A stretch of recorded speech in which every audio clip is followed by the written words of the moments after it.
What role should religion play in a free society? More and more people today would answer, none. That would not have been the answer of the founders of the United States, the men who fought the American Revolution and wrote the country's Constitution. To them, the issue of religion and freedom were inextricably linked. You couldn't have freedom without religion.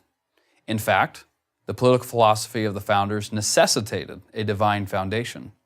Thomas Jefferson makes this clear in the Declaration of Independence when he writes that all men are endowed by their Creator with certain unalienable rights. The purpose of government, Jefferson and his compatriots believed, was not to bestow rights. Rather, it was to protect those rights already endowed upon human beings by God. But government isn't enough for a free society. A moral people is also required. That is, a people moral enough to police itself. Virtue or morality, George Washington observed, is a necessary spring of popular government.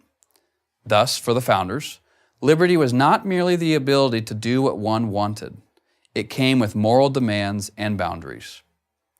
They all accepted the rule of life expressed by Benjamin Franklin. Nothing brings more pain than too much pleasure, nothing more bondage than too much liberty.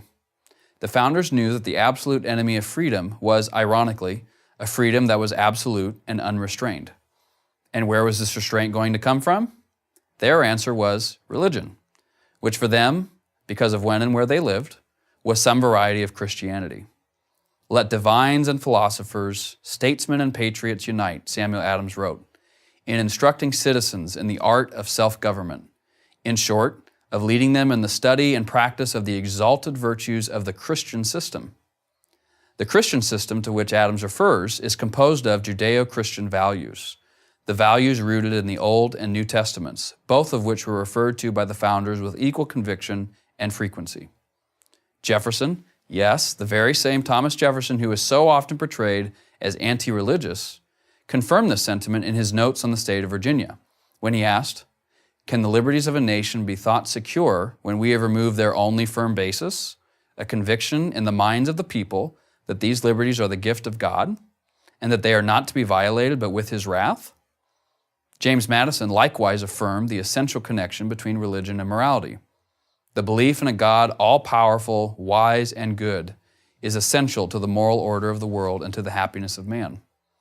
John Adams believed that the doctrine of a supreme, intelligent, wise, almighty sovereign of the universe, a doctrine he credited to Judaism, was the great essential principle of all morality and consequently of all civilization. And he applied this thinking specifically to the new nation he helped to create. Our Constitution, he said, was made only for a moral and religious people. It is wholly inadequate to the government of any other. As president, he replied to a letter from university students in a way that would surprise many today. Science, liberty, and religion have an inseparable union. Without their joint influence, no society can be great, flourishing, or happy. Meanwhile, another founder, Alexander Hamilton, looked at the French Revolution and saw something much different.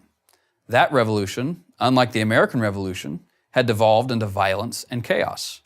Hamilton believed he understood why. The anti-religious force it unleashed, he wrote, annihilates the foundations of social order and true liberty, confounds all moral distinctions, and substitutes for the mild and beneficent religion of the gospel a gloomy, persecuting, and desolating atheism. For the founders, a free society divorced from religion simply could not work and would not survive. It is no wonder then that in his farewell address, George Washington chastised those who would claim to be patriots and yet undermine the influence of religion. Of all the dispositions and habits which lead to political prosperity, religion and morality are indispensable supports. In vain would that man claim the tribute of patriotism who should labor to subvert these great pillars of human happiness, these firmest props of the duties of men and citizens. The founders did not demand that anyone believe in any particular religion or even in God. Quite the contrary. But while they understood the value of a secular government, they feared a secular society, one without religion. So should we. I'm Joshua Charles, writer and researcher at the Museum of the Bible for Prager University. To keep our videos free, click here.